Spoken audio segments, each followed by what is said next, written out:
Harvey, it's real nice to have you on here, man. How would you introduce yourself for someone who may not know you? Yeah. So my name's J.R. Harvey. I go by Harvey for the most part. Who I am. I'm you can call me an influencer or a creator, but really, I'm like a a men's health advocate and a coach. And really, the whole thing that I've been doing and working on for the past few years is creating a community for men where they can come and have a safe place to really talk about whatever is going on in their life, good or bad, form other relationships with guys that they can relate with and that they can openly speak about with, and form relationships with, as well as a place where they can learn and grow and improve and overcome a lot of the obstacles that we face as men today. What do you think is like the main thing that guys struggle with, like in terms of their struggles in the modern day? Um, I mean, there's a lot of things that guys are struggling with right now. Most guys really struggle with in today's day and age. They don't really know where they fit in anymore, right? Like the culture and the feminist movement and everything that has happened has given women this whole new world where they can be whatever they want to be, and that's very clear for them. But now it's put guys in a place where it's like, well, what do we do now? What do we be now? Because you're starting to tell us that who we've always been is no longer okay. The role that we've always provided for society is kind of being demonized in a way. So figuring out, like, what is my purpose? What is my role in this new modern world now? And how do I fulfill that? Isn't it like kind of crazy that like nowadays, if a man wants to pay for the date, some women will get offended or say, "I don't need you to pay for me," or I've had that experience happen actually to me, or Really? That has yeah, happened to you?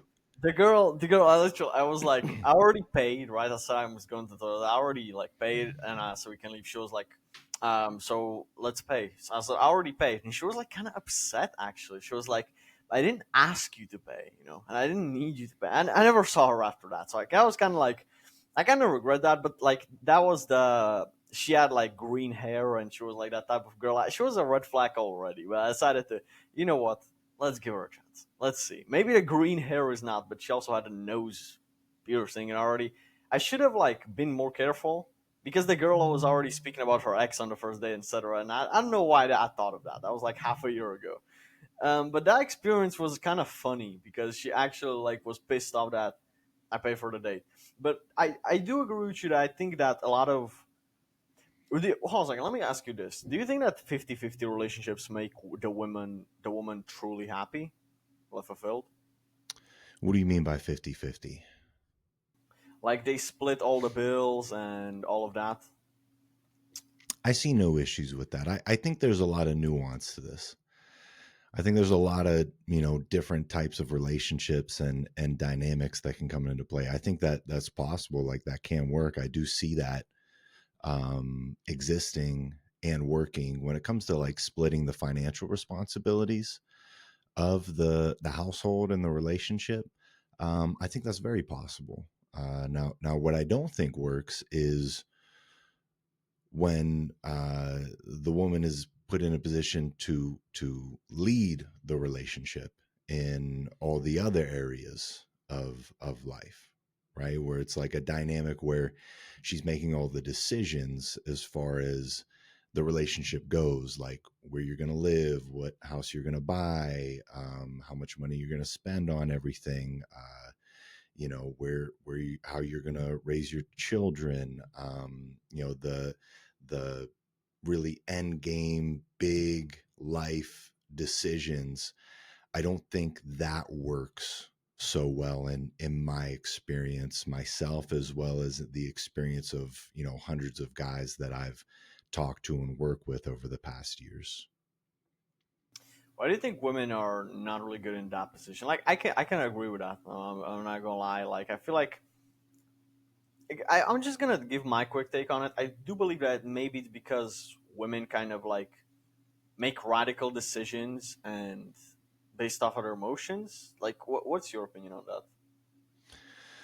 that? Yeah, one of my business partners, he has this theory and this concept where it's like women aren't really great leaders, and that's not to say all women, but in general, women are not really built to lead like we are. Like we're built to make logical decisions. Like when a guy makes a decision, he will tell you all the reasoning as to why he's making that decision, right? And oftentimes women can't really explain why they want to do that thing. They just desire it.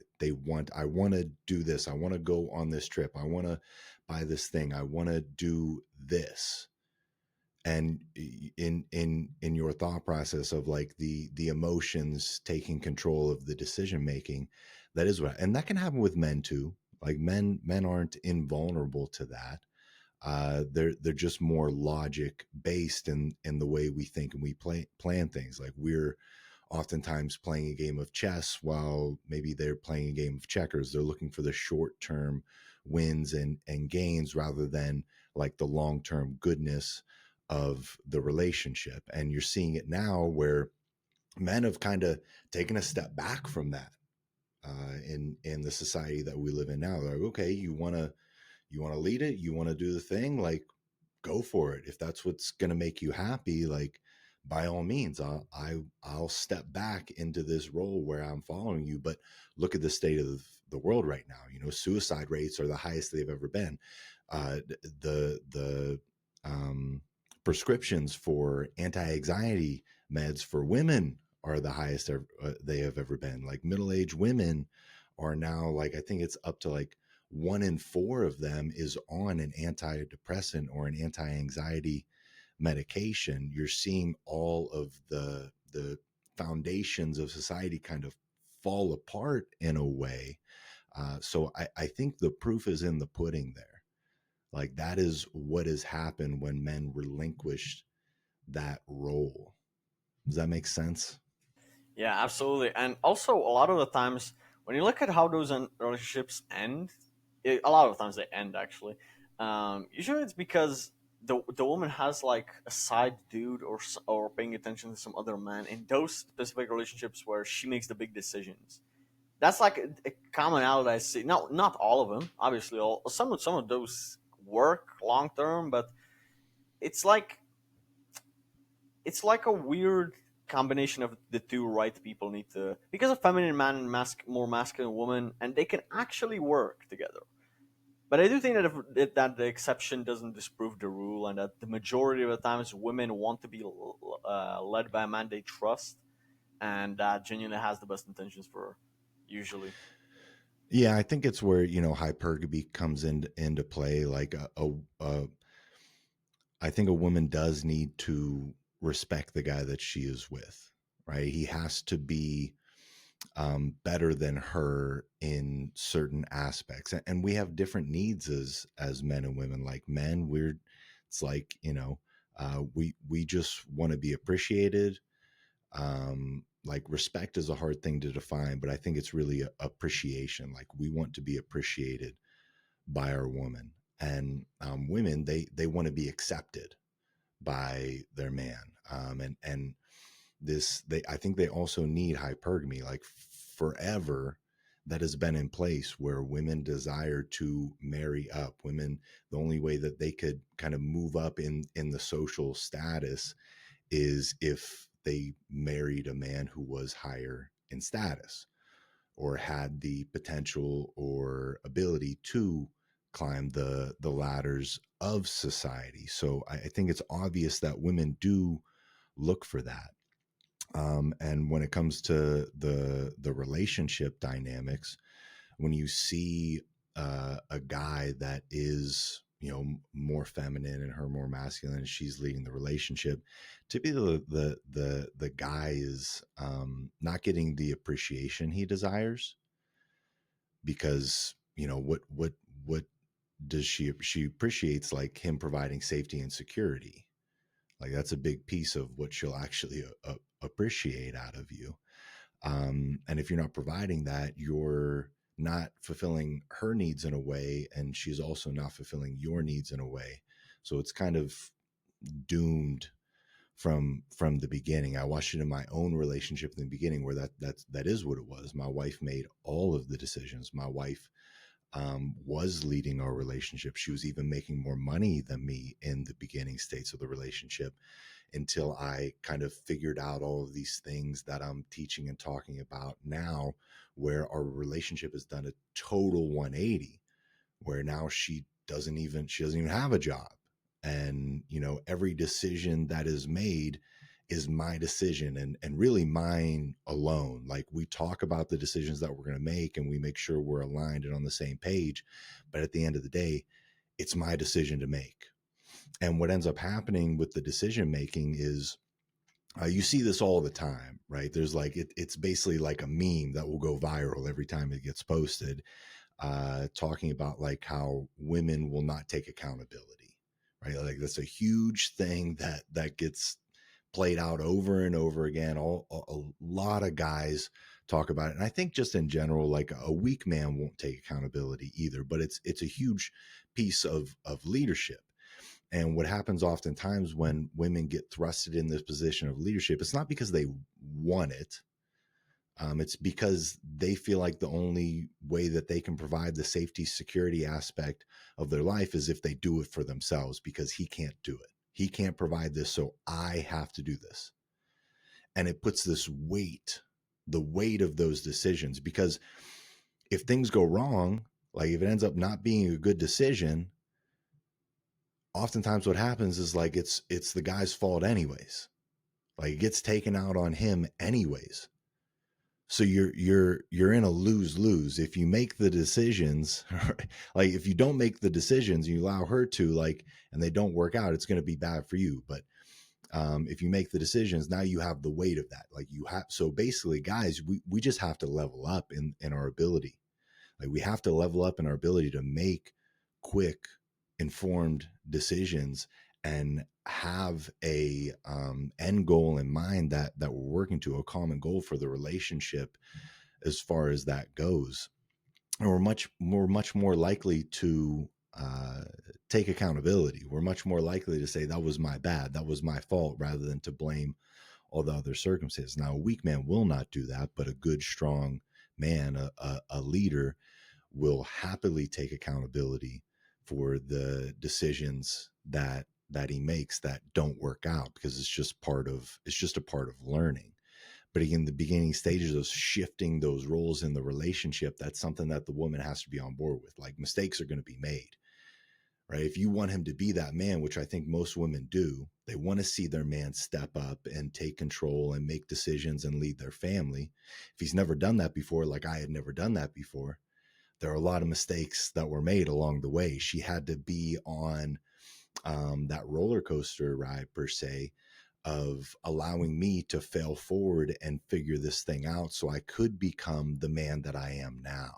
And if she wasn't on board with that, if she wasn't committed to me, right, if she wasn't there, like, do or die till death do us part, if there wasn't willingness to see that through, we never would have made it. And that's the one piece that most guys that are in struggling relationships is, if you're missing the willingness, like if she doesn't have the willingness to grow with you, the willingness to work on the relationship and figure it out, you're done. That's the end of it. But most guys, they don't recognize that. Like, the willingness has left, and they're still trying to fight for something that doesn't exist anymore, because of the time and the money and the effort that has already been invested. It's kind of the sunk cost fallacy, right?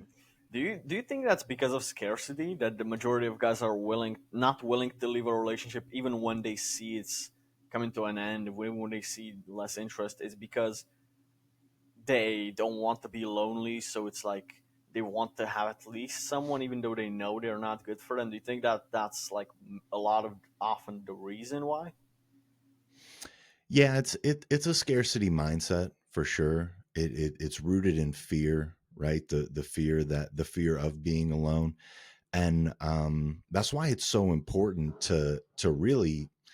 And this doesn't happen for the most part. And I'm not saying it has to happen, but ideally, you've got your shit together before you enter a marriage.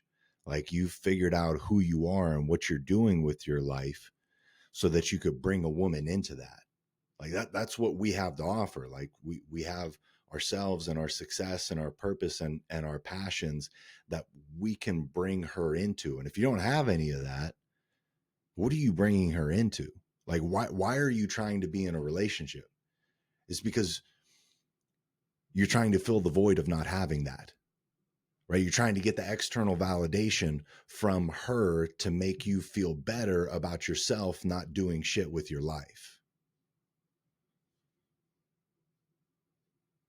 Yeah, I absolutely agree with that. And I feel like a lot of guys just struggle with being alone and their own thoughts. And I definitely used to have that, but I want to ask you, a lot of guys are lonely, that's true. But how is a way, what is a way to start being okay with being alone and your thoughts and not feel lonely by being alone? Like a lot of guys have genuinely diminishing and bad thoughts about themselves. They think negatively all the time and they don't want to be alone. That's why they distract themselves with something. What do you think is a good way for a man to build a relationship with himself? Well, being in that time frame, like the you can call it the desert, it's an important place because that's when you have to face you have to face yourself in a way. Like you have to face these things that maybe you've been avoiding. And I think a really important thing that is missing for a lot of guys is male friendships, like just having friends in general. And they don't even have to be, most of my friends, the people that I talk to the most, I've never even met them in real life. Like some of my best friends now, I've never met in person, which is a beautiful thing of like the internet and what we have created here, and everything that we've done with our community. It's like it can fill that void because that's whether you're a man or a woman. If you don't have same-sex friendships, you're missing out, and you're probably trying to fill that void through your relationship, which is a huge mistake. You do not want them to be your everything, right? You do not want them to fill the void of your dude friends. That's because it's not possible. And if you try to make that the thing, you put all of this extra weight on them to fill that void that could be filled with just male friendships. Like a lot of guys are like, yeah, like all of these girls they're all right, but this girl, like, I want to talk to her about my macronutrients and my lifting split and all this stuff, but she's not really into that, so I don't know if she's the one. Or I want to talk to her about spiritual awakening and the depths of the mind and the spirit, and I want to talk to her about all these complex things, but these girls, they just don't get that. They're not really interested in that. And I'm like, why would you want to have, like, why do you want that from them? Why is that a need? Why is that important? I don't think that has anything to do with a successful relationship at all. Like me and my wife, like total opposite hobbies. Now we come together on like working out in the gym. Like that is one thing that we have in common and we talk a lot about and everything, but like it didn't have to exist. Like I like that because I think it's an important piece of my life, and I'm happy that she has that as well. But I'm not going to think any less of her or any different of her if she didn't have that, as long as she stayed healthy and kept herself in shape and everything. But oftentimes guys don't have those male friendships that they can go to. And it's also really important because we talk about vulnerability in this day and age, right? Women desire men to open up and be vulnerable with them. And I think it is a very dangerous and touchy subject to enter into, because it's going to show you what you have in your relationship. And most relationships really aren't ready for that. Like, they say they want that, but they can't handle that. And I think until you get to a place where it is really, really rock solid, and maybe, I think it does exist where you can have those conversations with them, but it is a huge challenge. That is like a level 10 relationship that you are getting to. Most relationships are not going to be able to handle those types of conversations in the beginning stages until you've grown in maturity, and you know that you guys are in it to win it for the long term. And I always use this example, like, when you come to a woman with your problems, think about how women communicate typically, like a group of women together, like just in general. How do you think they're talking with each other? What does that look like if they're talking about a problem? Mm. They they usually are not looking for the solutions, but they usually want to talk about how they feel about a problem. Correct. My Right. Yeah. They'll complain about the problem. Right. They'll gossip about other people's problems or how other people are a problem in their life. So it's like, they like to, that's how they connect. And there's nothing wrong with that. That's just, how a lot of women are wired, and it's how they connect as women. So as a man, when you come to your woman with a problem, you tell her how you're hurting and you're not sure what to do, and we're looking for solutions. Right. So two things. Number one, you come to her with a problem. You come to her with that energy. That's a very feminine energy to bring with her. That's how her friends come to her. So subconsciously, she's, I can I say something quickly to this? I do believe yeah, that that's more like when a man comes to his woman like with a problem. I believe that's more like in the mother son dynamic.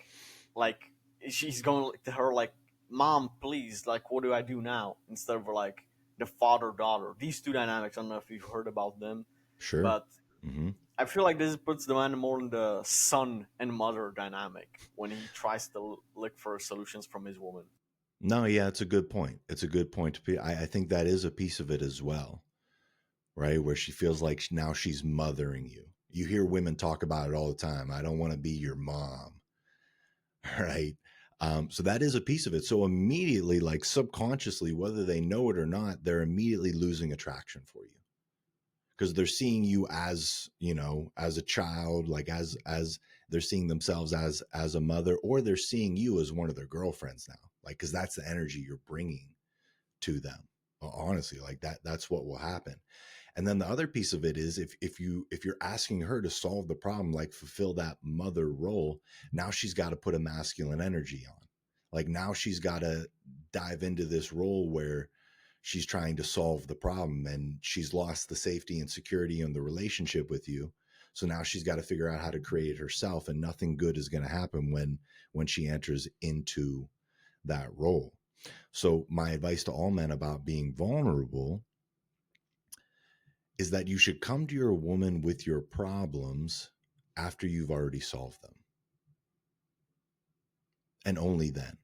And this is why Interesting.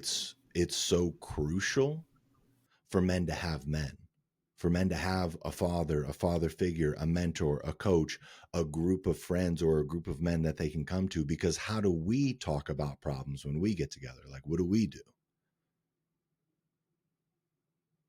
We're usually trying to find solutions. That's We solve them, right? We yeah. solve them. So if I We, came to we try to you, put each like, other in the other guy's perspective and like how would I solve this problem if I was him? That's usually the way I see it, in my opinion. yes, and oftentimes if you're in a group of guys like we've created, someone already has solved that problem. Like, oh yeah, I've been through that. Like, I know what you're going through right now. This is what I did. this is what I would like, this is what I wish I would have done differently. It's black box thinking, right? Like when an airplane goes down, there's a black box in there that records all the instruments and the things that the pilots were saying. Like it records everything and it sends it out to all the other airports to tell them like, hey, this happened here, this could be a problem in these specific planes. It's learning from the past mistakes of other men, right? When you come together with those experiences and find solutions with the collective group of your friends or a mentor, a coach, a father figure, you can get the solutions quicker. And once you have the solution, once you solve the problem, or at least have the game plan to solve the problem, now you can come to her. Now you can explain to her what has been going on. Like, hey, babe, sorry, I've been off today. I actually lost my job this morning, right? This was a scenario for me, right? I actually lost my job this morning. And if I would have went to her without the solution, here's what that would have looked like. You know, I'm freaking out right now. You know, we're about to have this second baby. We got a 1-year-old baby here. Um, COVID's here. Like I don't know if I'm gonna be able to even find another job. I'm freaking out because I feel like we're gonna have to move back in with my parents. We're gonna have to sell our cars. I just don't know what to do. And I just wanted to open up to you about it and see if we could figure this out together. Right. Immediately, what is she thinking? She's like, oh my God, he lost his job. Like I was depending on him to have that job. I left my job because he said he was going to take care of all the bills and everything. Like, I don't want to sell my car. I don't want to move in with his parents. We're about to have this baby and we already got a baby here. Like, I don't want to go through this. Maybe this isn't the guy that's going to be able to provide the life that I really thought What he do you was think would going have to. happened if you said it like that? Oh, it would That have been a disaster. It would have been an absolute disaster. It would have been like she would have been an emotional wreck. And she would have gone into that masculine energy mode where she would have like started to try to figure out how to solve this issue on her own now. Right. But what I actually did, because thank God I had a mentor at the time, I called my mentor that morning after it happened. Said the same exact thing. Like, dude, I'm freaking out. I lost my job. We're about to have this baby. I'm gonna have to sell the cars, move in with my parents. Like, I don't know what to do. And he said, all right, listen, here's what we're gonna do. Call Vinny, call, your old boss, like call these people. I'm gonna call a bunch of people on my end. Let's see if we can come up with anything. And literally within 3 hours, we had found me a new job. Right. And the problem was solved. And now I could come home and say, hey, babe, listen, sorry I was off today. I know I haven't been answering your texts. I actually lost my job this morning, but I talked to Vinny. They're actually hiring. He got me in. It's a done deal. I'm going to be making more money. So that's going to be a good thing, but I'm going to have to start traveling a little bit more. So I'm going to need you to hold it down at home. Like your part of this solution is, you're going to have to hold it down at home while I'm doing this traveling. In the meantime, this may just be a transition job and we'll find something where I can be back home again. But right now, this is what we're going to have to do. And this is what I'm going to need you to do as far as your role with this. Right. So when we come to them talking about the solution, there's really two things that are important with this. Number one, you have to explain to her how it's going to benefit her. And number two, you have to explain to her what her role is in the solution, if she has one. Maybe it's just to support you as you go through this, right? But you have to explain to her how this is going to benefit her and what her role is in all of this. It's very important. Yeah, and I feel like even like guys oftentimes, because girls a lot of times what they say they want in a relationship is not often what they truly want. So when the girl says, "Want I want you to like I never saw you cry. I want you to open up more," and stuff like that, and it's like every single time you do that, you end up regretting it. It's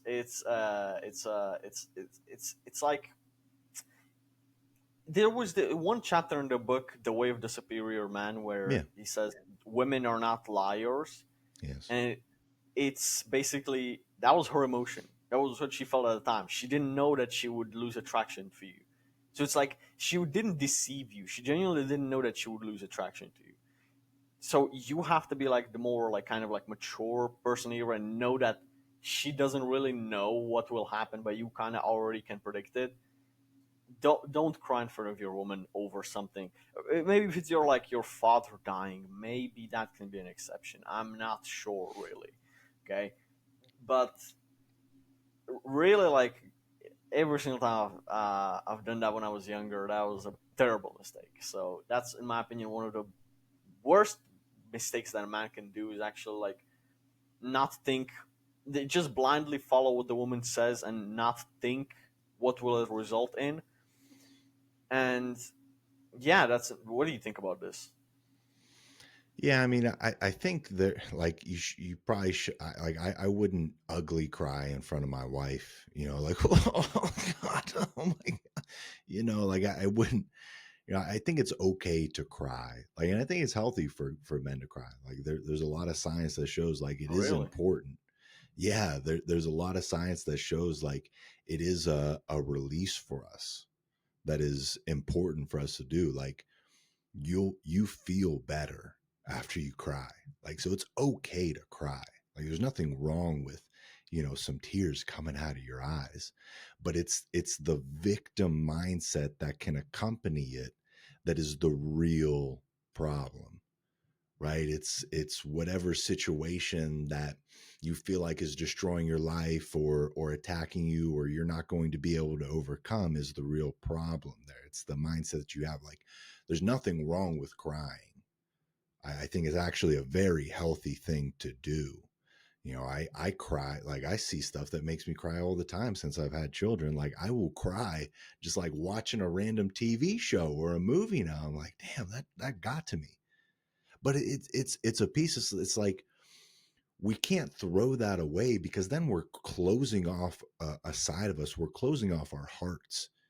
If you have no ability to cry, you've closed off a piece of your heart and your spirit that will truly make you less of a man. Honestly, like it makes you less capable to have empathy. You're blocking off this thing, like a lot of guys do this, where they guard themselves because of the fear of failing in a relationship, because of the fear of like what has happened to them in past relationships. They put their heart inside of a prison with like armed guards and locked doors and vaults and metal detectors, and it's like ain't nobody getting in here again. I'm not doing that, right? But that's not good. That doesn't make a lot of sense. Like if you can't do that, if you can't let someone in eventually, then no one will actually be able to love you because they won't know who you really are. It's this inauthentic version of you that you've created to protect yourself. But what fear does is it is a protection system built built like a prison. It imprisons you. That's what fear does. So if you're operating like that, you go cold, right? A lot of guys will go cold after a failed relationship and think that that's the right thing to do. I'm never gonna love like that again. I'm never gonna be like this again because it hurt so bad and I fear experiencing that again. You're losing a really important part of you. And any decisions that you make that are based in fear, I think are poor decisions. Like it's good to Mm. be able to see things that could go wrong, be able to predict like future things that you want to avoid. But if you're making decisions based on fear of what could happen, you're not going to make it very far in life. And I think that goes with our relationships as well. I like what you just said, and there's one quote that I really love, which is loving can help you love again. And I feel like when guys break up and they say, I'm never, like, fuck women, I'm never, all that bitterness, I feel. I do feel that in that moment, it's better for him to maybe stay single for a couple of weeks, months, then not even pursue for a couple of weeks, that Maybe really get his years. mind together. Years. Oh yeah. Really? I have You no think years? problem with that. I think most people aren't ready to be in a relationship. I think most people, including men, they have no idea how to have a healthy relationship because they have no idea who they are. But don't you You think have that you figure that out via trial and error rather than, you know, learning, trying to learn from other people's experiences? Don't you feel like we learn from our own experiences better? as far as like trial and error in a relationship. Yeah, There's a piece of that, but again, going back to what we said in the beginning, like what are you bringing her into?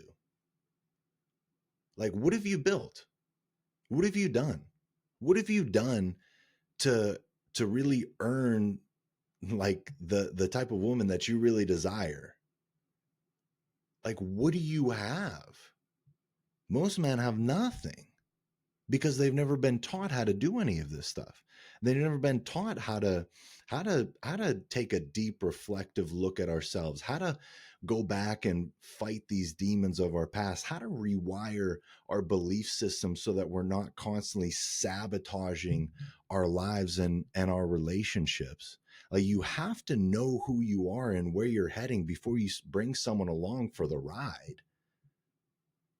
Because if you're trying to figure it out on the way, that's possible. You can do that, but it's a very low success rate. I think most guys, like when they come out of a relationship, I would recommend like 6 months to a year before you even attempt to get into one. I would highly recommend that. interesting. I would So highly recommend that because otherwise it's a distraction from doing all those other things. You're just trying to fill this void and get that external validation from some girl to say, okay, I am good. I don't have to worry about these things that I've been doing that I'm not really proud of. I don't have to go fix those things. Now I can just have her to give me that validation that I've been looking for, right? I can have her to distract me from all these things that I know I should be doing. Does that make sense? yeah, interesting. I never thought about it that way, but that's an interesting way to look at it. When we were talking about crying, I do agree with it, but there are certain situations where, for example, when your father dies, in those situations, it's absolutely okay, in my opinion. But it's not okay to, let's say, cry because I'm trying to give an example. Shit, I can't really think about it. Maybe fucking hell, I can't really give an example of a low importance problem that can be easily solved, you know. But I feel like it's okay to cry when you're alone, but trying to seek comfort from other people all the time and being dependent on that. What if she leaves you? What if your friend stops speaking to you? What then? You see, a lot of men build dependency on other people, which is that's the point where I believe that um, spend only time is important. But when we were speaking about male friends, how do men build friendships with other men when they don't have anybody? Because in this, as we went digitalized, right, we made all of our friends online and stuff like that. But most of these guys are across the other side of the world a lot of the times. But let's say a guy in the gym wants to make some friends in the gym, but he's really socially awkward. What is this first step for a guy to start become more social, in your opinion? It's just a skill. I was socially awkward. A lot of people thought I was like autistic growing up. Like I was really strange. If I showed you pictures of me as a child, you'd be like, "Whoa, what's what happened there?"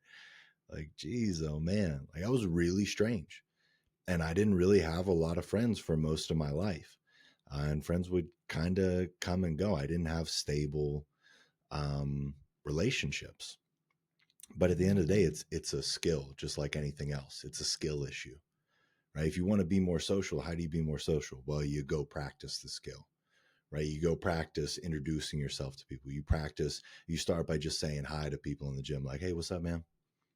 That's it. Just hey, what's up? And then they'll like start giving you the head nod, right? And then eventually, like, you can walk up to them while they're doing a set, like, hey, man, you mind if I work in with you here? Cool.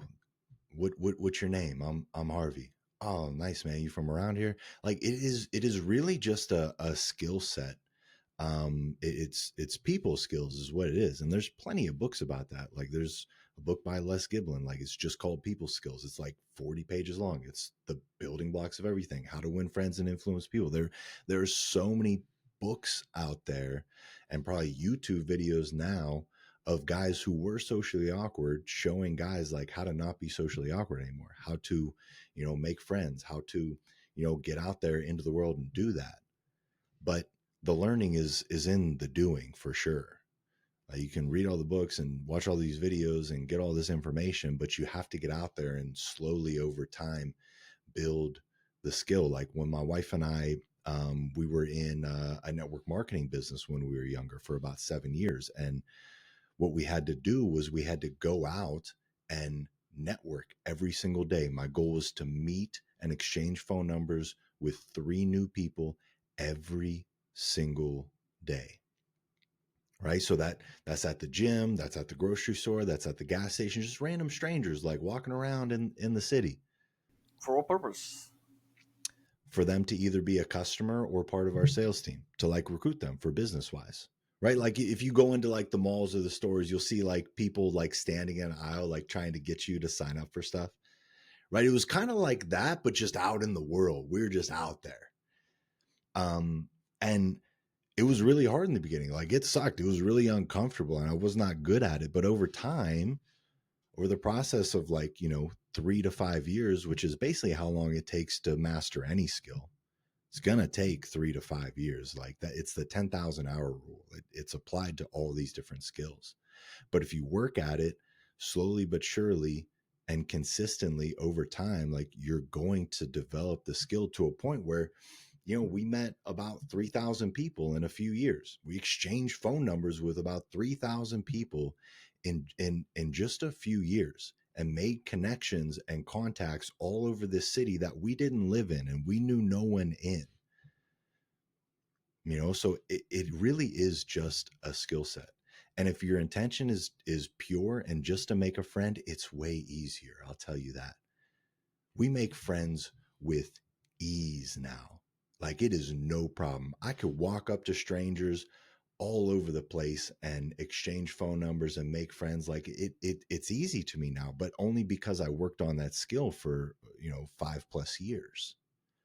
It was not that way in the beginning. Mm. Just like you look at the guy that can, bench press 225 for reps, or look at the guy that can run a 4 minute mile or a 5 minute mile or whatever it is. It took them years to build that strength, and that strength is a skill. Like it is, some people are ahead of the game early because they started early.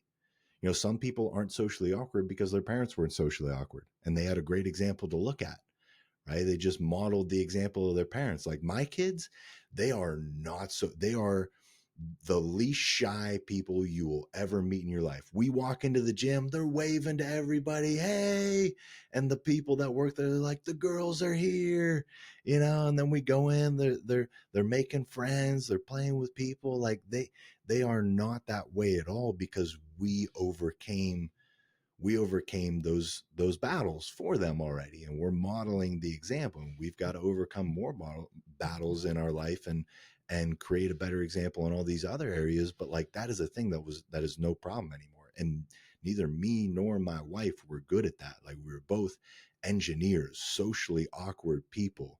Like social anxiety was a huge thing for us, for sure. We did not have many friends.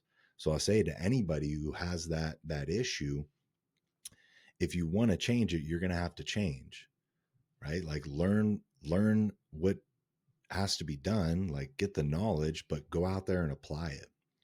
And for me, like I had a coach that like step by step showed me how to do it, and then I went out and did it day after day after day after day. So that's out there. There's people out there that will coach you on these things and teach you these things for sure. Yeah, I agree with that. And when you mentioned you were socially awkward as a child, I wanted to get into your whole childhood. Like, how did you grow up? You know, were you like even social as a kid, and what was your whole childhood like? My childhood, I come from like a lower middle class family, like a really blue collar family. You know, addiction and drugs like ran rampant in the generation before me, for sure. Like my dad struggled with alcohol for a long time when he was younger. My mom, you know, was partying and with my uncles, like all of her brothers and sisters. My aunt was a kingpin drug dealer at one point. um you know, there was a lot of stuff that was like my parents overcame so much, like, because I never want to throw shade on my parents. I love my parents and they did the best they could with what they were given. Like they made it pretty damn far for the hand that they were dealt, because I grew up being babysat by my uncles and going to AA meetings with them. You know, that was like just normal. They're all recovering alcoholics and, you know, did plenty of other things as well, I'm sure. So um, they were great. The one thing that I can say for sure that they did right is they unconditionally loved me, man, and supported me. But also, like when I look back at my upbringing, um, my parents did have this relationship where my mom was very masculine. My mom was the leader of the relationship. My dad was a stay at home dad. Like that was the example that was set for me as far as a relationship went. And that caused me all kinds of problems in my romantic relationships because I was just modeling what I had seen, right? Growing up, it was like, don't rock the boat, you know, do anything we can to make her happy, make sure that she's okay. Because when she's happy, I can get that safety and security as a child and the love and affection that I'm looking for from her. Like that's the coping mechanism. And a lot of people talk about like anxious attachment or nice guy syndrome or people pleasing, whatever it is that you want to call it. There's all kinds of names for it, but that's what happened to me and what happens to a lot of guys growing up. You get anxious to please the feminine. Do whatever you can to make her happy, happy wife, happy life, right? All of that stuff. And I fell victim to that. And that's a big part of what I teach and what I help guys with now is like learning how to overcome that. Because really what it is, it's belief systems that we built as a child that made us feel safe and secure in our home. But I'm sure you would agree life as a child is very different than life as an adult, right? Would you ever walk up to a 10-year-old boy, tell him about all the problems you are having right now and ask him for advice on what you should do? Fuck no, no. What's the point in that, right? Of course you You won't wouldn't. be able to relate. Right. So why are we still carrying these beliefs and mindsets that we developed as a 10-year-old kid into our adult life and thinking that it's all going to work out okay? We have to identify those beliefs. This is like the alone time and the growth time. This takes years to rewire these things a lot of times. Like it can be like rewiring a belief can and should be instant. Right? I'm And the not majority saying of that. people don't even are not even aware of this, right? They're not even like conscious about their how their childhood affects their adult relationships. Like their parents not paying much attention to them affects like them being attracted to more distant type of relationships, right? Like where the woman where you don't show much interest and pretend to be nonchalant when you really just want to show affection because you weren't paid attention too much as a child, and these things affect you as an adult. Many people don't actually even think about this. This is why most people shouldn't be in relationships because they don't even know. They're just blaming typically like the other person for whatever happened.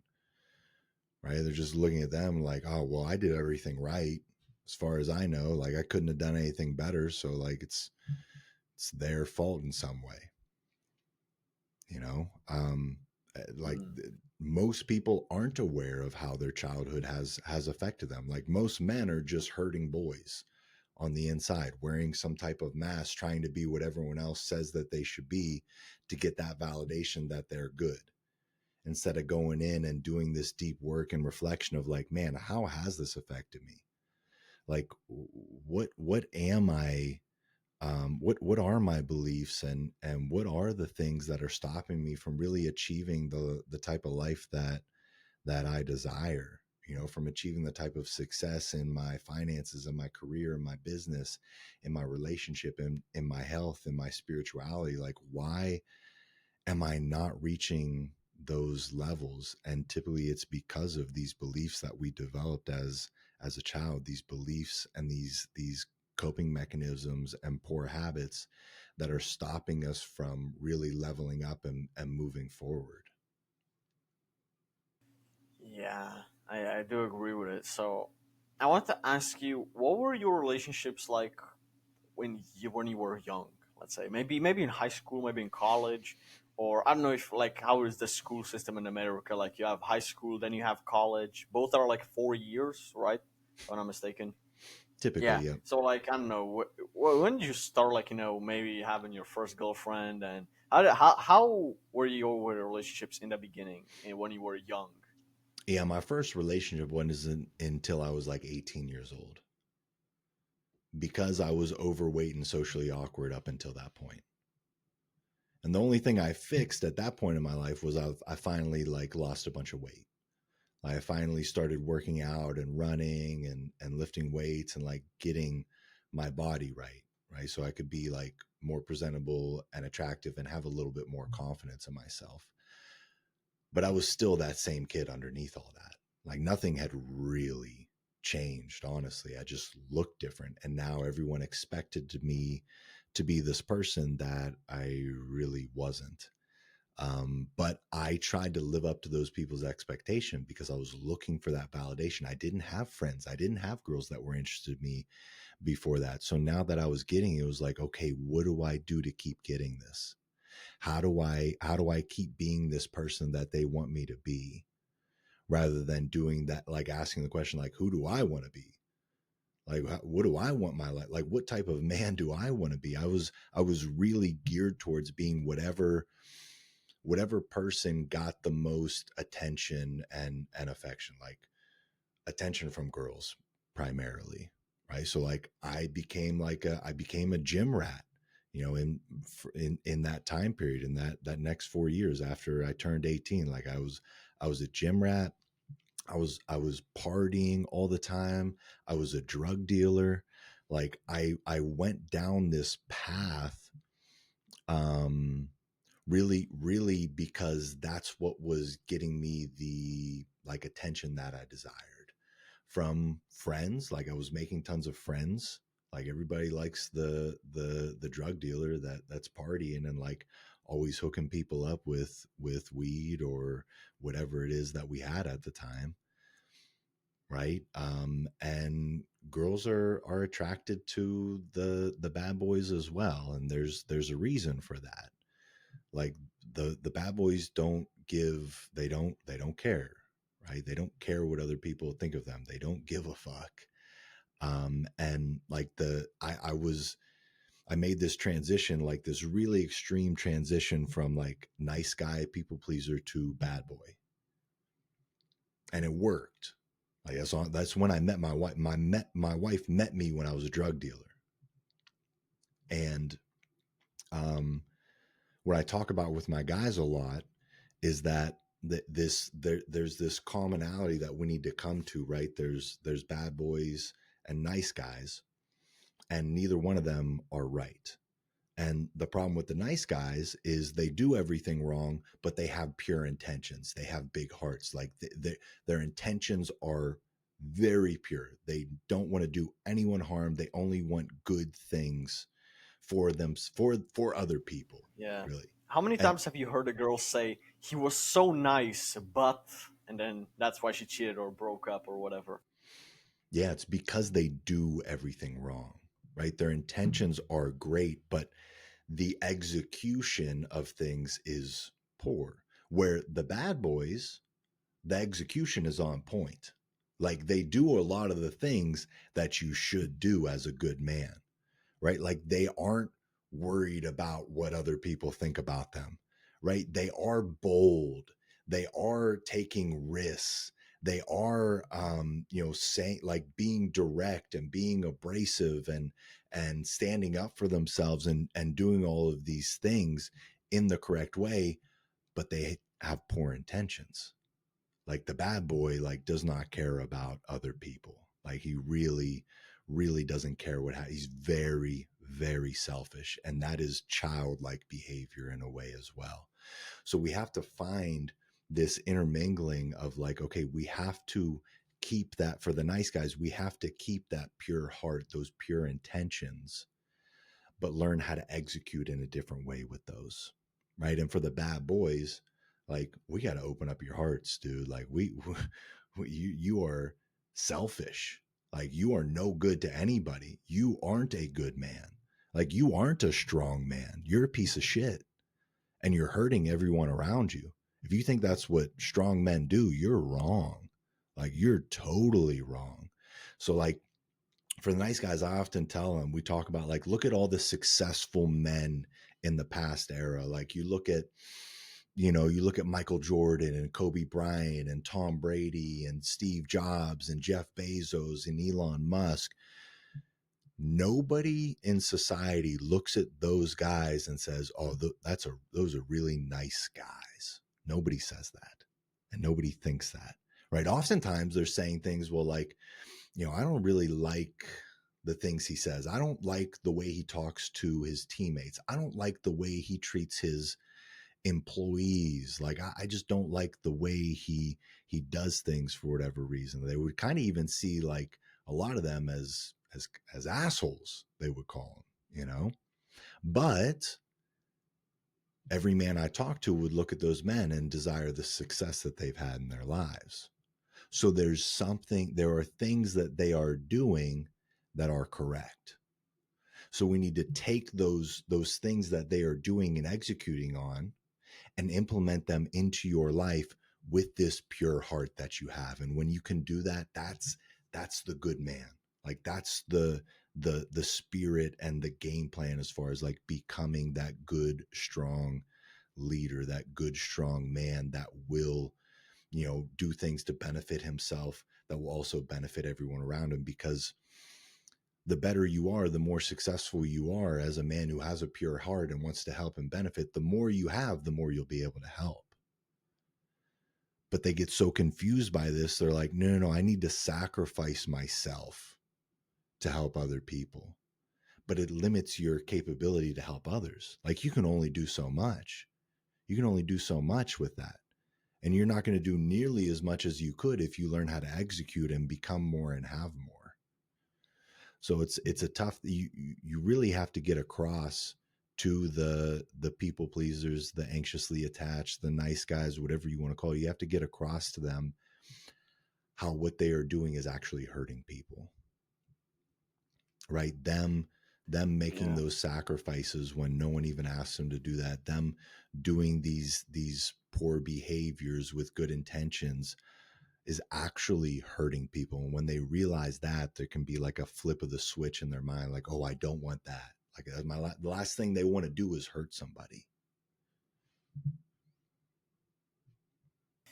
Yeah, I agree with that. And speaking of a nice guy, I do believe that a lot of guys are nice guys, but I also do feel like there's kind of a shift, like where a lot of guys are starting to watch these these red pill guys. You know what the red pill Yeah. is, right? Mm-hmm. Yeah. Yeah, like Fresh and Fit and all these guys. Look, Fresh and Fit, they do help a lot of men in a lot of ways, financially and with dating and advice, etc. But I feel like a lot of this dating advice of oh, don't how should I say it? After you sleep with her, or stop texting her for a week and see if she chases you, and doing all of this shit, it works on damaged girls. It works on girls without fathers and that are, the type of club Miami type of girl and etc. And one time I was dating a girl who was from a Christian family, and after our first date, she wanted me to meet her father, and I was like confused. Like after our first date, she wanted me to meet her father, so I did. I had a pretty good talk with the guy. Like her father was pretty pleasant, and that's when I realized that these girls, um, they actually when I tried, like, waiting to text, etc. and all that shit bullshit, she actually like kind of like lost like interest in me. Like these girls are attract. They have healthy relationships with their parents in their childhood. So that means that now they're attracted to healthy relationships romantically. Yes. So now the red pill advice of don't text her at all, make her jealous, date other women at the same time, and all that stuff, it doesn't work with this type of girl, right? It works on the Well, damaged Miami club girl that drinks. It on the innocent girl with a healthy relationship with her father and mother. It doesn't work. To these girls, showing them interest and going back and forth with them, they are actually like loving girls. well, I think there's things that are taught in the red pill space that are correct. There's a lot of things that are correct, Yeah, absolutely, I agree with and that. that's where it becomes very tricky, right?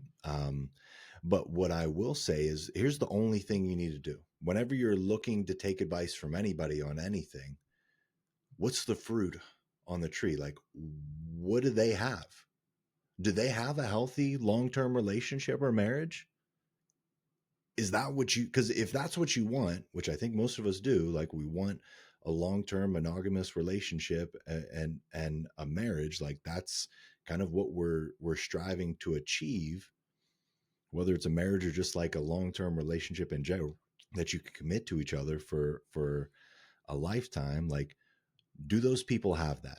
Because if they don't, they can't show you how to get it. If they don't have that, they'll never be able to show you how to get it. All they can do is show you what they have. And if that's what you want, fine. Like, if you just want to run through girls and damage them even further and be this piece of shit, great, go do that. I'm sure that's going to work out great for you. I'm sure that's going to be really fulfilling. I am sure like that's really going to turn you into this great man that you've always desired to be. But if you don't want that, if that's not really your goal, then don't listen to these people, because they can only show you how to get what they've gotten. Does it make sense? Yeah, and I also feel like I don't know. This is gonna be a hot take, but a lot of people think that men don't build any connection with a girl if it's just a girl he sleeps with. I find it that even if you sleep with a girl once or twice and then you stop talking, after a while, a random thought appears about her in your head. And after a while, you just think about her. Maybe you don't miss her. Maybe you know she slept with a lot of guys before. And maybe you know she wouldn't be a long term good partner. But something emotionally, something you just think about her for a little bit, maybe a day or two. And when you do that with enough girls, you now start to not to know how to love a high quality girl because you expect every single girl to be low quality and you know. And I feel like a lot of guys when they sleep just with a girl from the club randomly, etc., or with Tinder girls, usually that there's also like not very, they're very promiscuous. Let's say just that. Um, they now expect that every girl is like that, and now they don't know how to treat a good girl good. Do you agree with that? Well, I think, between the hookup culture and, like, the problems guys have with pornography, like I see the problem in the mindset that you're talking about, where it's like women they just become objects. They just become a means to an ends, right? It's not a person. It's not another person anymore. It's just a thing that you're using to get a need met. And Exactly. Can I just like one thing quickly? I yeah, remember I watched one video from a Red Pill creator. I'm not actually sure if it was. I don't want to name because I'm not sure if it was who exactly it was. I think it was either FedEx Fearless or Austin Dunham, one of them. When I used to really like when I was after a breakup a year and a half ago, and I was like, being annoyed. Right, that was my first love. I was with her for a year and a half, whatever. So I was watching these Red Pill creators, and or maybe it was Fresh and Fit actually. They said after you have sex with a girl, don't just leave her a towel and go into the shower alone and then tell her to go back home, right? And it's like it's literally you trying to make her feel abandoned, and literally they teach you exactly how to make that so that she doesn't create a bond with you. And then it's like, what's the purpose of sex in that opinion? In that situation, it's like, is it really just like real life masturbation with another person? Is that like the purpose of it? I feel like they give like such specific examples which destroy men and women in a way, emotionally at least.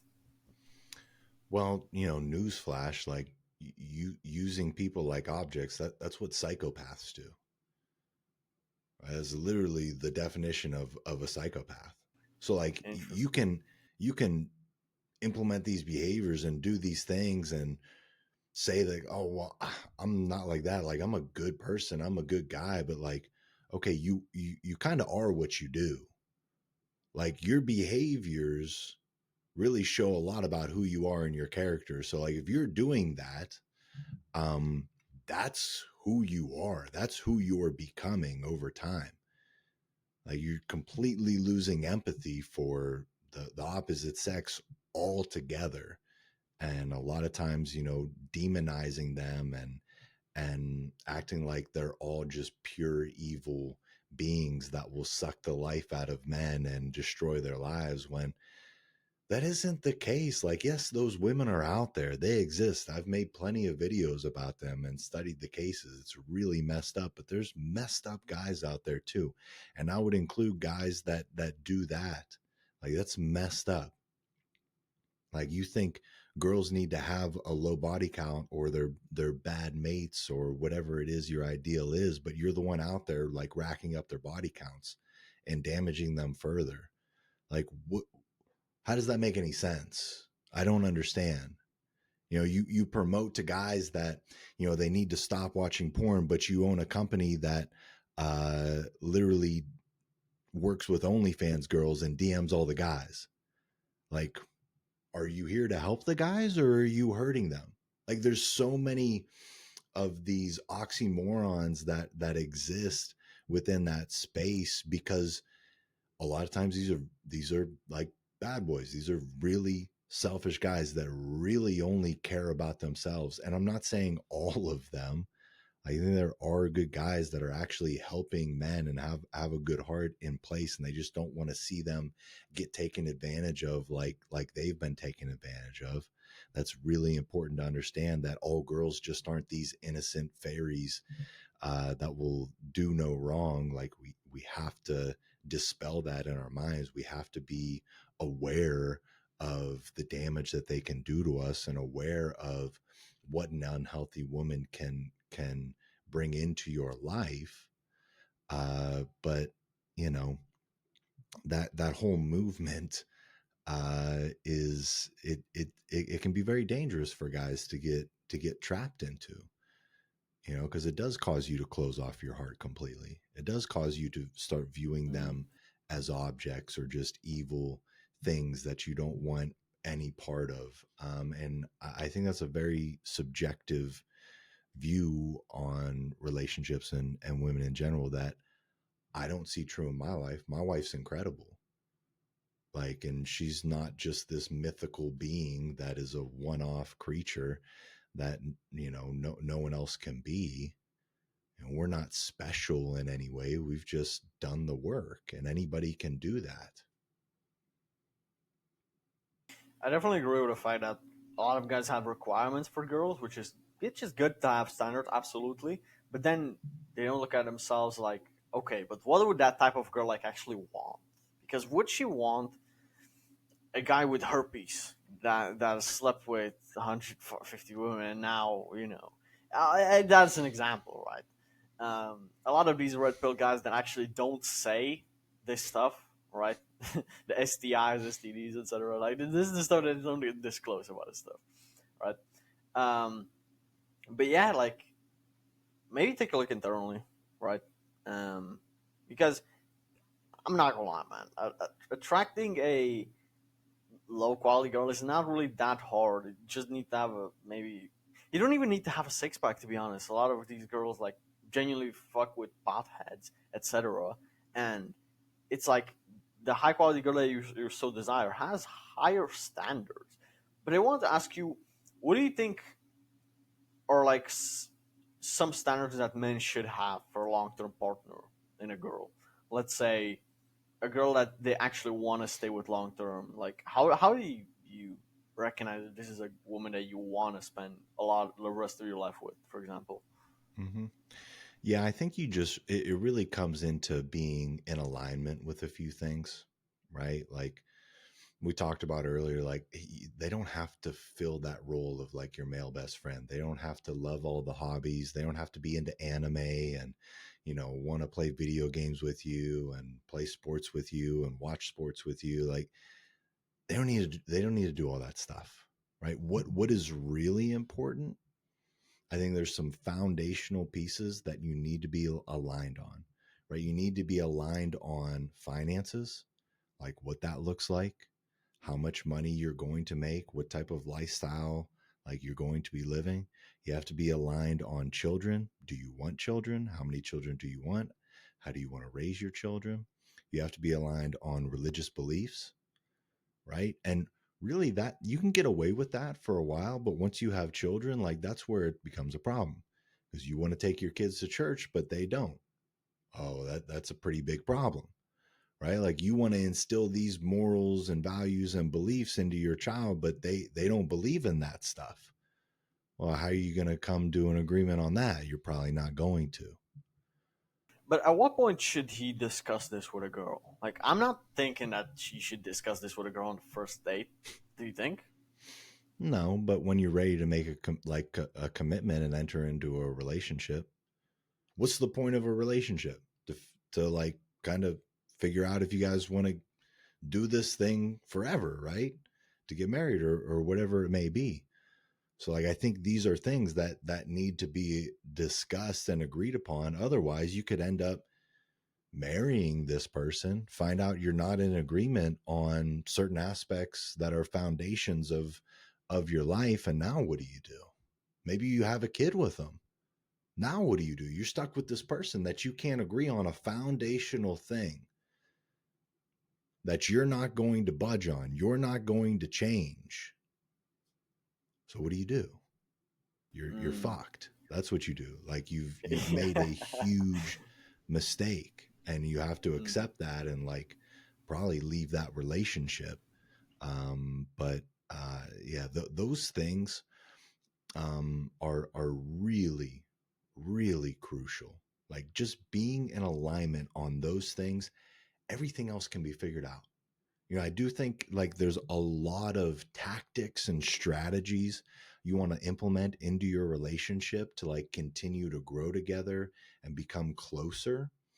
But without those things, nothing will work. Like nothing's going to work. It's gonna come crashing down eventually.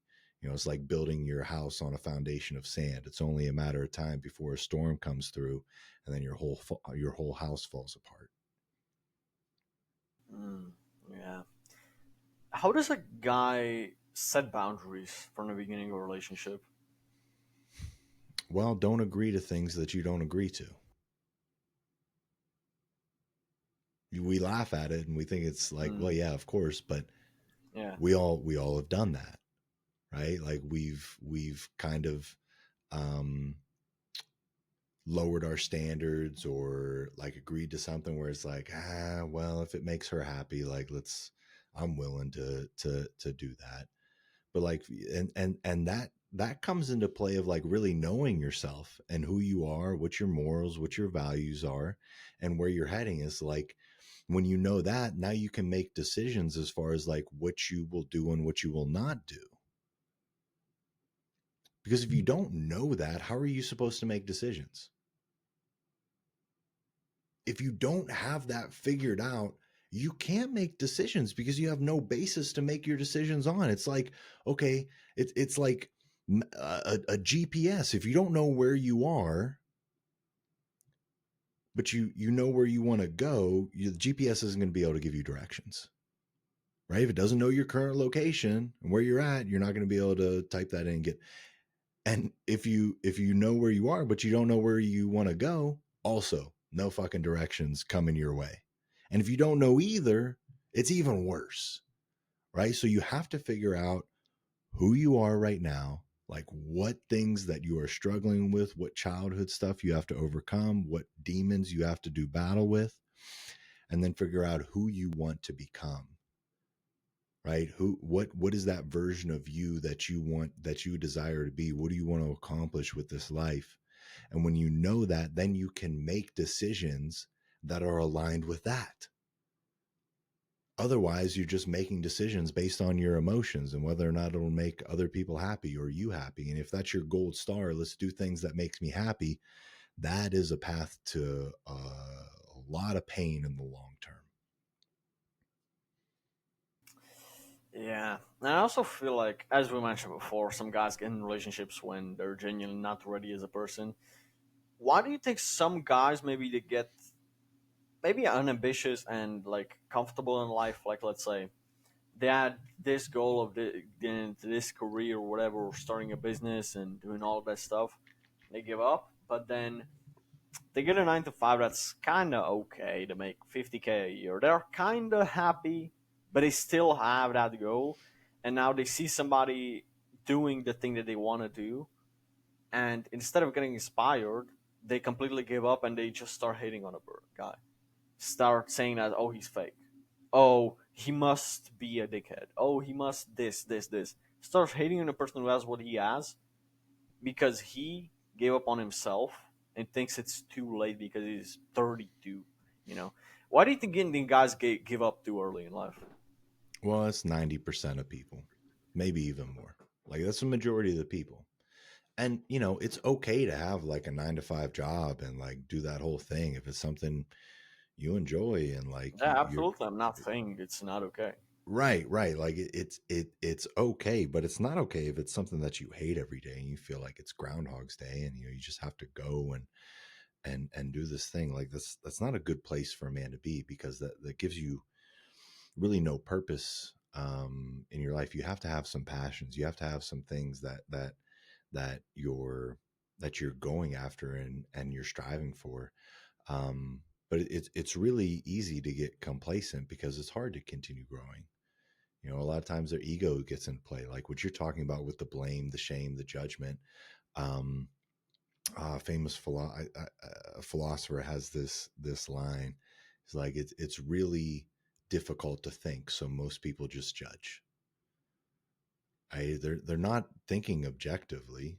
It's a very subjective thought process and a judgment to like shame other people for having what you don't have or whatever, because you have to, in a way, you have to do that to justify your own life. Otherwise you're a bad person. You can either come to terms with your not living up to the life that you thought you would live and you've done a lot of things wrong, or you can make up a bunch of excuses to justify why you are where you are. It's way easier to make up the Mm, excuses and the justifications and blame other yeah, people and shame them for their stuff. I feel like I've recently picked up the book "Can't Hurt Me" from David Yeah. Goggins, and in one chapter when he was getting ready for the Navy SEALs training, he said that the reason when he decided to do the Hell Week for the second time, because he got injured the first time with his knee, he said he had to realize that he had to look himself in the mirror and take his suffering raw and not try to distract himself, not say, but it's okay, etc. Because he was about to have a kid with his woman. He was $30,000 in debt, actually 60,000 because of a car, and he had to like do something with his life. And that's when he realized that saying that it's okay when he knew it wasn't gonna serve him anymore. And I feel like nowadays it's even easier than back then, right? Because now we have so much fun online that we can have. We can have video games. We can have so many Netflix shows. We can have so many, and for cheap, so cheap, right? So it's like it's so accessible to everybody. And I feel like that's maybe why men feel like, oh, but it's okay because I have the weekends, and on the weekends I can play video games, and so my life is like kind of okay. But then they get to a point where their health deteriorates so bad because they never exercised, their relationships are collapsing, and they lose their job and they get a new job that doesn't fulfill them, and they just like they don't self-reflect because they every single time they when they wanted to self-reflect, they went soft on themselves and they didn't tell themselves the raw truth. Like when I was skinny fat and I was fat as hell and a girl rejected me, I didn't blame her, right? That was the point where I decided, and that's 3 years ago where I started to go to the gym. That's the moment where I actually like thought myself like, yeah, I'm pretty fat. I was like 40 pounds heavier, right? And I was like, that's when I decided that okay, I had enough of like feeling like this and looking at this body and all of that. But this stuff doesn't happen when a guy changes his life physically, financially, whatever, if he lies to himself and distracts himself. Yeah, well, good on you for doing that and making that change, man. It's a really cool thing. And it's not a small thing either. I went through it myself when I was young, and it's a big. It was one of the building blocks of me beginning to change my life and my mindset and everything around. And you're right. There's more distractions than ever. It's never been easier to be successful and follow your dreams and your passions right now, but it's also never been easier to be distracted. So like it's kind of equaled out Mm, in yeah, that way. there's one type of person that wants it so badly that refuses the distraction, is aware of this, and the second person that still says, at least I want to get my pleasure from this, even if I don't have my real dream car, I can now have it in a video game, and it's kind of like the same thing. For example, right? Um, but yeah, like chasing the real thing. And another thing is like porn, right? Like a lot of guys, they have a woman that they wanna, the type of woman they want to attract, but they are not. That girl just doesn't interest in them because they're not the type of guy that she would be interested in. So they have her digitally, and they uh, feel your amygdala, the primal part of your brain, right? When you fap, that's when you feel stimulized. That's when your amygdala feels like, okay, so I'm getting laid now. I'm procreating. That's when your body releases prolactin, and that's when you start feeling more lazy and stuff like that and less ambitious. Also because you release testosterone. But why do guys feel so intimidated by hot women in real life? Because even a lot of guys that are in shape are doing pretty well financially. They're still afraid of women. Why do you think that? Maybe it's because of identity. Maybe. Let me know what you think about this. But I think that's maybe because they still have the identity of that fat kid who was living in his mom's basement, even though they've progressed from that. What do you think that happens? Yeah, it's a self-worth issue.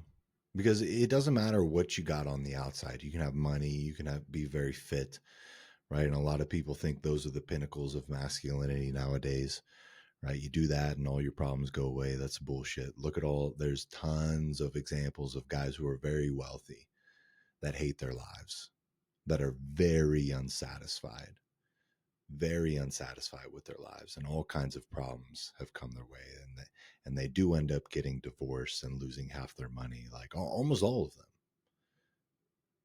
So like that's not those aren't all the pieces of the puzzle, right? If you look at it like a Rubik's cube, you solved the green side and another side Yeah, maybe, there but you was this famous picture of Jeff Bezos and his wife, and then there was Leonardo DiCaprio. Right, Leonardo is like worth like 100 million. Jeff Bezos is worth like 200 billion. Yet she still was eyeing down Leonardo, like looking at him. Like I don't know if you saw that picture. She was Mhm. like obviously like showing him attraction, and it's like that was like the famous picture that money won't buy you women, and that was like very famous for a couple of months. Yeah, it's not the end all be all. Does it make your life easier? Yeah, of course. Of course it's easier, it's better in certain ways, but it's not even close to everything. There are so many like there I've worked with guys who are millionaires, but everything else is falling apart. because it's just this is where men go to hide. These are places where men go to hide, in the gym and in your business or your career with money, because nobody is going to judge a man for making more money.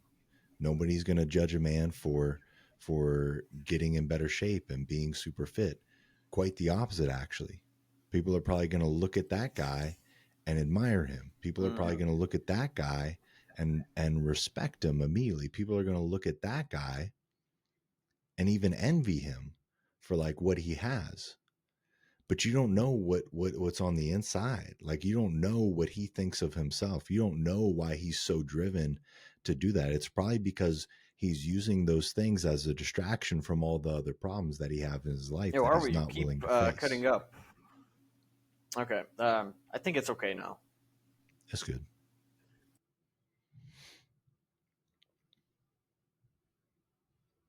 Go ahead. What were you saying?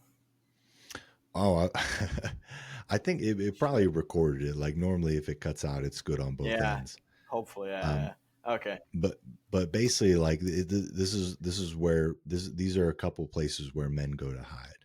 So the gym, and making money, whether it's through your job or your business, these are two huge places where men go to hide, Yeah. Yeah. because nobody is going to like shame a man or judge a man for being super fit or getting his health in order, or looking like super jacked. No one's going to shame or judge a man for making too much money or making more money or being really dedicated to his business or his career. It's actually quite the opposite. People will look at you and admire you. People will look at you and be like, man, that Well, guy's got it going on. to He's be doing honest, a things lot of right. a lot of people actually like hate on like people who are successful. Maybe it's because some of them like are actually just flexing and showing off, right? But it's like they said that rental, nice rental, bro, or like trying to say like trying to discredit what they've done, even though a lot of times they're legit. Yes, that does happen, but for the majority, I do understand where you're going with this. Yeah, I want to ask you, how does a man set boundaries without being controlling? Because a lot of girls like say, I'm gonna give an example. Like, let's say the guy wants doesn't want his girl talking to male friends, right? Have a male best friend, go for coffee with her buddy, right? It's from work, and right, and that's like in my opinion fair, right? I have that in my own relationship, and I believe that a lot of girls before have told me that that's controlling, and I completely like I am glad I didn't like let myself like fall into that, because I do believe that that's a normal boundary that I want to personally have. Some guys don't mind it, but I personally do. But what do you do when somebody calls that thing controlling? Let's say. Well, you have to see it for what it is. Um, and it is a tricky thing, like setting boundaries versus controlling people. Because in a way, if you're like expressing a boundary, you're expressing to them that you don't want them to do something, right? You keep telling them like, don't do this, and you try to figure out how to get them to stop doing this. You are trying to control them. The difference is you know simply saying, like you just said, like, hey, if you do this, we're not going to be together. Like, I'm not interested in being with someone that does that. So if you don't like that, then we probably shouldn't be. Like, I'll probably leave the relationship, right? And then you have to follow through on that. Because if the big problem guys have is they say these things like, "Yeah, I don't want you to go out partying. I don't want you to go to the club with your girls anymore. I don't want you to go on these dates with your guy friends. I don't want you to do X, Y, and Z." But then they don't follow through with, like, leaving them. So you are actually trying to control them. You're trying to control them and change them so that they can be what you want to be in the relationship, instead of observing that, like, they're clearly overstepping this line that you have expressed, and you should leave now. Like, that's the end. Like, that's the end of the game. Whatever action you have given that will happen if they do this thing, right? It's not telling someone like, hey, you need, if you're on the phone and someone's yelling at you, it's not saying, hey, you need to stop yelling at me. That's not setting a boundary. Setting a boundary is, hey, listen, if you keep talking to me like this, I'm going to have to hang up the phone. So you can either calm down and we can have, a conversation, or I'm going to exit this conversation. Right. And if they continue to yell and be irate, like, okay, like you already told them what's going to happen and you can hang up the phone. That's following through on the boundary. Right. But like telling someone to do something, just simply telling them, like, you need to stop doing this, you need to stop doing that. That is controlling. You are trying to control them. So there's And a fine it line. doesn't even work. And I feel like people can't accept that somebody's not compatible to them, right? Yes. They Yeah. build this obsession with someone and say, I need to mold this person to be like how I want them to be because I just want them to be like this. I will not accept that we have different values and we're not compatible. I'm gonna try to change him and mold him. And that's just not how humans operate. The person that is trying to control the other or fix the other is the problem in the relationship. If you What a think paradox. Yeah, if you think that they need to change, like it's their fault that the relationship isn't going well and they need to fix these things and change these things about them, you're the problem. It's as simple as that, because you're trying to control them. Mhm. Yeah.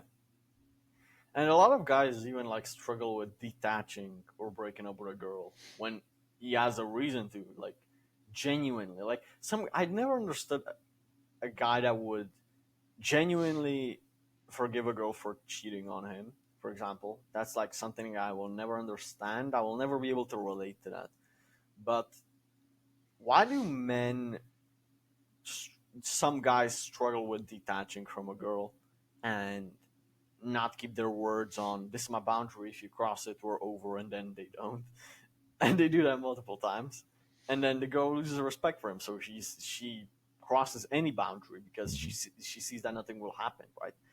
um why do you think some guys like are afraid to break up with their girlfriends? Well, part of it is because that's where they see their value. They don't think they're valuable if they don't have a girl, right? They're missing that's filling a void in them. That's making them a good person. That's validating that they're a good person. If they lose that, that means they're not good anymore, or they're not valuable anymore.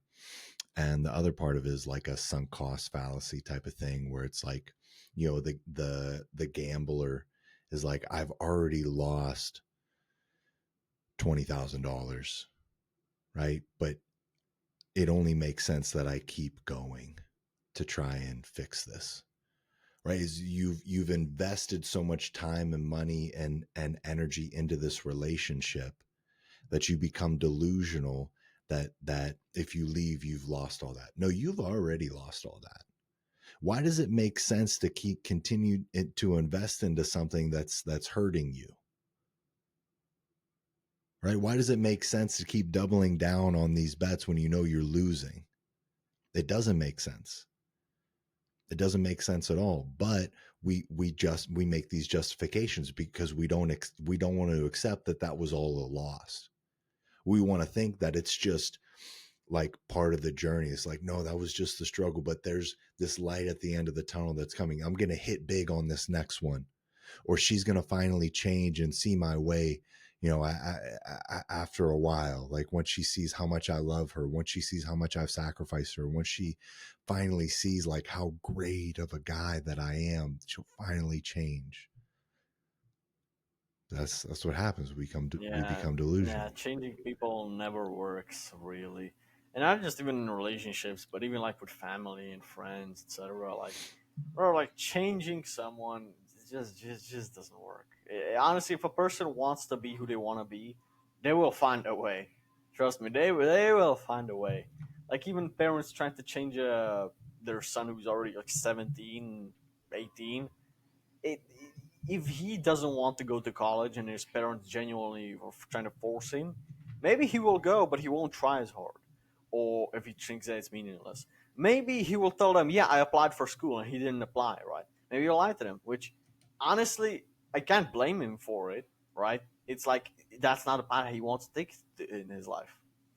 A lot of Asian families have this, like their parents genuinely want them to become a doctor or an engineer, etc., and maybe they don't want to do exactly that, right?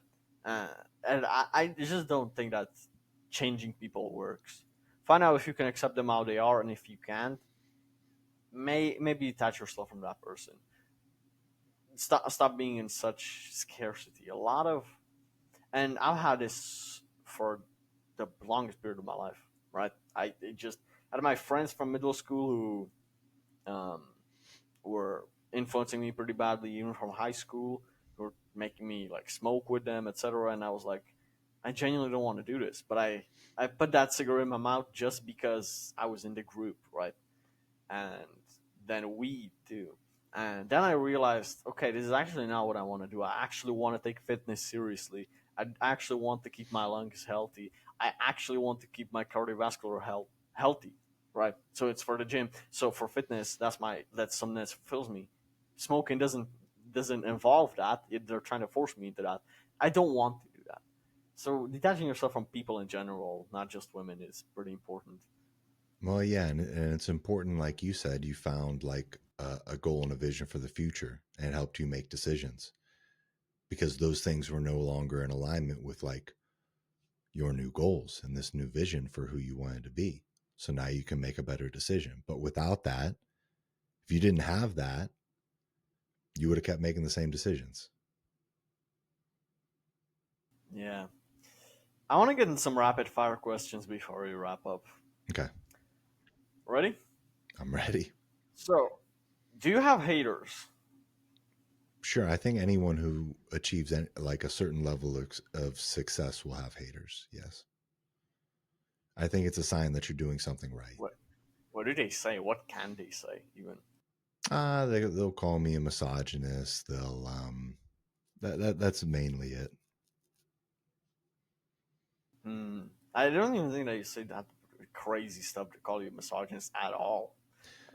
Well, Interesting. I'm married with three daughters, so you know it's it doesn't make much sense to me, honestly. Like some people will like claim because I'm coaching and running a business to help men, they'll claim like I'm taking advantage of men who are in poor states, and it's like, okay, so like I'm selling out because I'm making money from doing something that I've developed a skill set in. It's like, okay, what do you do for your profession? When did you sell out? Why don't you go to your job for free Exactly. because you've developed this skill? Why don't you just give that away? Yeah.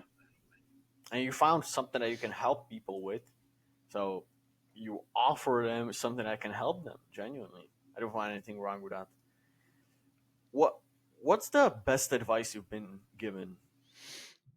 Take advice from people who have what you want to have.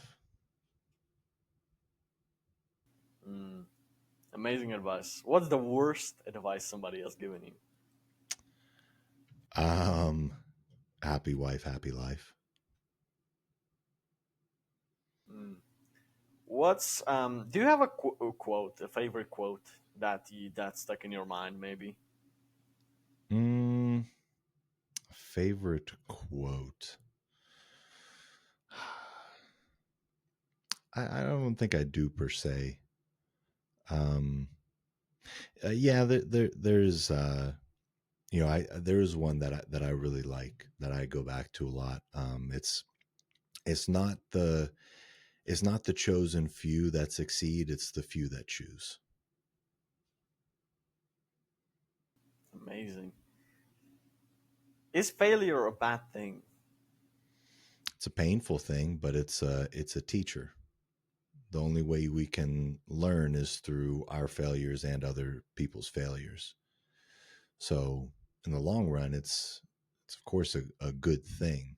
We have to learn how to view it in that way, but it does suck. It's not fun, but you have to change your mindset about it eventually to really achieve the level of success that you want to achieve. The more you fail and the faster you fail, the more success you'll have and the faster you'll have it. How would you describe yourself in, like, let's say, 2 words? 2 words. I don't know, white guy. It was the most random thing ever.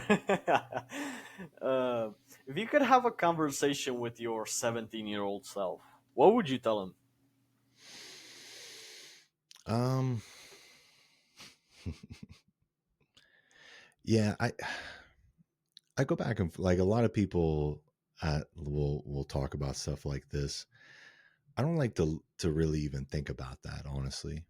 Like and the reason being, not that it's like not a good question or anything like that, but um I don't like to think thoughts about how I could go back in time and change things, because I don't want that. I don't want anything to change from my past.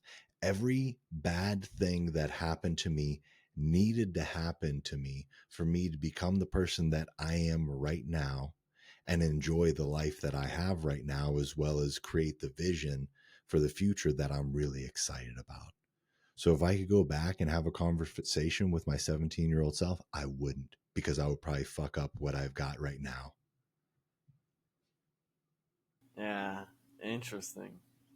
I mean, yeah, I do see. Alex Sedlak said the same thing, where if he would tell him younger self something to become successful as he is today, he wouldn't tell him anything, because that what he did right was right, and what he did wrong led him to the lessons which made him do the right thing. Hmm. That was kind of like a selfish question because I'm 17, so that's why I asked. Yeah. So what's next for you? Yeah, for us right now, it's just continuing to build out programs and build out our community for men and continue to make an impact. Right now, like I'm in the phase where I'm just doing this all on my own, essentially, just building this thing up for the past few years.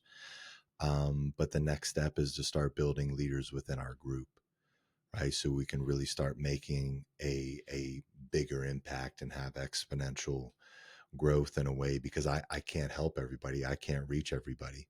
But if I can create guys that can duplicate what I've done here, and have an impact on them, where they'll have an impact on people in a different way, but in the same atmosphere, that's the next step of where we're heading. Amazing, man. Where can people find you? Yeah, if you guys just Google King's Community or search King's Community on any social medias, you'll find us. We'll have links in the bio to, get involved in our free communities or our paid programs or our free trainings that we're promoting. So um, just search that and you'll see me. Amazing, man. Honestly, I enjoyed this conversation. Thank you for taking time out of your day for this. Guys, thanks a lot for watching till the end. Any final thoughts for people? Anything to leave with, maybe? Yeah, bro. I just want to commend you on doing what you're doing here, and being bold about reaching out and asking for the interview and doing it. I mean, you're only 17 years old. You said, I didn't even realize that. It's really cool. It's really special. Like you're doing something that most people are really afraid to do. You're becoming a person that most people will never become. You're doing things right now and reading books right now and learning things right now that most people will never even learn in their whole entire life. So I just want to commend you for the work that you're doing right now, man. I want to commend you for the boldness that you have. I want to commend you for uh, you know just stepping up and doing something that most people are too afraid to do. And I want to encourage you to keep going no matter what happens from here, man, because you're doing something special. And I hope that it blows up as you continue to put in the work here. Thank you, man. That honestly meant a lot to me. That put a smile on my face. Um, and yeah, I just saw inspiration in people that are maybe older than me and wiser than me, and I try to apply that my time right now. And also because I've been watching a lot of podcasts myself and saw what advice could you give to your 18-year-old self? And I thought, when I was 16, well, let's apply this to myself. This person that's 10 years older than me, let's try to apply what he did at that time. And I try to apply that for myself. So, yeah. Anyways, guys, thanks a lot for watching till the end. I'll see you on the next one. All right, brother. Appreciate you. God damn, man, this was honestly amazing.